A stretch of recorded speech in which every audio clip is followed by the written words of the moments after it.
வணக்கம். எல்லாரும் எப்படி இருக்கீங்க? ரொம்ப நல்லா இருப்பீங்கன்னு நம்புறேன். நானும் ரொம்ப நல்லா இருக்கும். இன்னைக்கு நம்ம சூப்பரா காரசாரமான ஒரு ரெசிபியோட தான் நான் இன்னைக்கு வந்திருக்கேன். ரொம்ப ரொம்ப குளிருதுங்க. சென்னையே ஊட்டி மாதிரி இருக்கு. இந்த சென்னையில இந்த கிளைமேட்ல மழைக்கு ஏற்ற மாதிரியான ஒரு டிஷ் தான் இன்றைக்கி நம்ம பார்க்க போகிறோம். வாங்க எப்படி செய்கிறதுன்னு பார்க்கலாம். அதுக்கு முன்னாடி நம்ம சேனலை சப்ஸ்கிரைப் பண்ணிவிடுங்க. ஒரு ஸ்பூன் அளவுக்கு தனியா எடுத்துருக்கிறேன். ஒரு ஸ்பூன் அளவுக்கு கடலைப்பருப்பு எடுத்திருக்கேன். அதுக்கப்புறமா ஒரு ஸ்பூன் அளவுக்கு மிளகு, எல்லாமே சம அளவு எடுத்துருக்குறேங்க. அதுக்கப்புறம் கொஞ்சமாக ஒரு 10 போல் வெந்தயம் எடுத்துருக்கிறேன். அதே 1.5 ஸ்பூன் அளவுக்கு அரிசி, பச்சரிசி இருக்கு இல்லையா, அதை எடுத்திருக்கேன். ஒரு 5லேருந்து 6 வரமிளகாய், அதுக்கப்புறம் கருவேப்பிலை. இங்கே பாருங்கள், ஒரு ஸ்பூன் தனியா, ஒரு ஸ்பூன் கடலைப்பருப்பு, ஒரு ஸ்பூன் மிளகு, கொஞ்சமாக வெந்தயம், பச்சரிசி எல்லாம் எடுத்திருக்கேன். அடுப்பில் கடாய் வச்சுக்கோங்க. கடாய் வச்சுட்டு எண்ணெய் ஊற்றாதீங்க.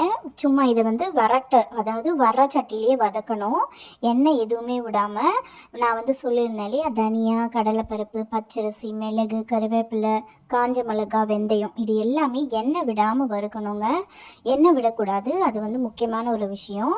நல்லா வறுத்து எடுத்துக்கோங்க. உங்களுக்கு அந்த வாசம் வரும், நல்லா இருக்கும். வீடே ரொம்ப மணமாக இருக்கும், நல்ல ஒரு வாசனையாக இருக்கும். ரொம்ப ரொம்ப ஈஸியாக பண்ணிடலாம். இது கடகடன்னு இந்த மழைக்கு ரொம்ப ஏற்ற ஒரு குழம்புங்க இது.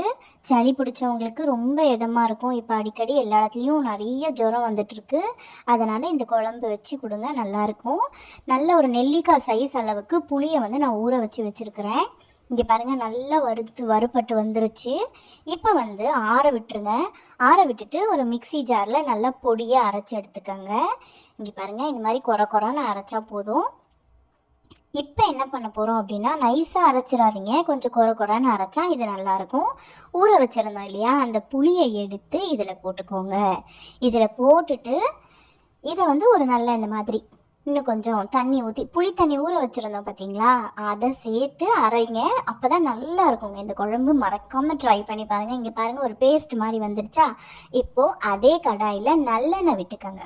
இந்த குழம்புக்கு நல்லெண்ணெய் ரொம்ப சூப்பராக இருக்கும். நல்லெண்ணெய் நல்லா கொஞ்சம் தாராளமாகவே விட்டுக்கோங்க. நல்ல எண்ணெய் காயட்டும். காஞ்ச உடனே கடுகு, வெந்தயம் இதை போட்டு நல்லா பொரிச்சு எடுத்துக்கோங்க. கடுகு நல்லா பொரியணும். நம்ம சமைக்கும்போது சின்ன சின்ன டிப்ஸை மட்டும் ஃபாலோ பண்ணோன்னு வச்சுக்கோங்களேன், நம்ம சமையல் ரொம்ப அட்டகாசமாக வரும். மறக்காமல் இந்த டிஷ்ஷை ட்ரை பண்ணி பார்த்துட்டு எனக்கு எப்படி இருந்ததுன்னு கமெண்ட்டில் சொல்லுங்கள். இனிமேல் வாரம் நம்மளுக்கு வீடியோ வந்துகிட்டே இருக்கும். இது கூடவே கொஞ்சமாக நான் சொன்னது போல் வெந்தயமும் சேர்த்துக்கோங்க. ரொம்ப ரொம்ப ஈஸியாக இருக்குங்க இந்த ரெசிபி. பிகினர்ஸ் கூட செஞ்சிடலாம். இப்போ கொஞ்சமாக பெருங்காயத்தூள் போட்டுக்கோங்க. அதுக்கப்புறம் கருவேப்பிலை கொஞ்சமாக போட்டுக்கோங்க, இதெல்லாம் தாளிக்கிறதுக்கு.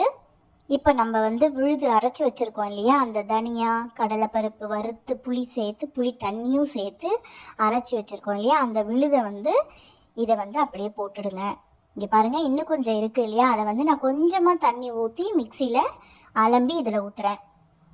இங்கே பாருங்கள், சூப்பரான அட்டகாசமான மிளகு குழம்பு ரொம்ப ரொம்ப சுவையாக ரெடி ஆகிடுச்சு. இப்போ உப்பு சேர்த்துக்கோங்க, கல் உப்பு சேர்த்துக்கோங்க. ரொம்பவே சூப்பராக இருக்குங்க, ரொம்ப அட்டகாசமாக இருக்கும் இந்த குழம்பு. உங்களுக்கு வேணும் அப்படின்னா இன்னும் கொஞ்சம் நேரம் நீங்கள் கடாயில் விட்டிங்கன்னா ரொம்பவே திக்காயிடும். இந்த குழம்பு ஃப்ரிட்ஜில் வச்சு நீங்கள் 3 நாளுக்குள்ளே நீங்கள் யூஸ் பண்ணிக்கலாம். 3 நாள் கூட யூஸ் பண்ணிக்கலாம். இங்கே பாருங்கள், நல்லா கிண்டி விட்டுட்டே இருங்க, கெட்டி ஆகிக்கிட்டே இருக்கும். நாங்கள் என்ன செய்வோம், எங்கள் அம்மா என்ன செய்வாங்க அப்படின்னு பார்த்தீங்கன்னா, ரசத்துக்குமே இந்த குழம்புல இன்னும் கொஞ்சம் நிறைய தண்ணியை ஊற்றி அதை கொதிக்க வைப்பாங்க. அது மிளகு ரசம், அது ஒரு தனி டேஸ்ட்டில் இருக்கும். இப்போ பாருங்கள், கெட்டி ஆயிடுச்சு. உங்களுக்கு இன்னும் கொஞ்சம் திக்காக வேணும் அப்படின்னா இன்னும் கொஞ்சம் வச்சு அடுப்பில் கிண்டிகிட்டே இருந்தீங்க அப்படின்னா திக்காயிடும். சூப்பரான மிளகு குழம்பு ரெடி ஆகிடுச்சுங்க. மறக்காமல் நீங்களும் ட்ரை பண்ணி பார்த்துட்டு எப்படி இருந்ததுன்னு கமெண்ட்டில் சொல்லுங்கள். நிறைய பேர் நம்ம வீடியோ பார்க்குறீங்க, சப்ஸ்கிரைப் பண்ணாமல் பார்த்துட்ருக்கீங்க. இன்னும் புது புது ரெசிபி வந்துக்கிட்டே இருக்குது. மறக்காமல் சப்ஸ்கிரைப் பண்ணிவிட்டு பாருங்கள்.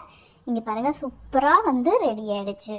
நான் இந்த கடாயிலேயே சாப்பாடு போட்டு சாப்பிடுவோம். அது எங்களுக்கு ரொம்பவே பிடிக்கும். யாரெல்லாம் அப்படி சாப்பிடுவீங்கன்னு மறக்காமல் கமெண்ட்டில் சொல்லுங்கள்.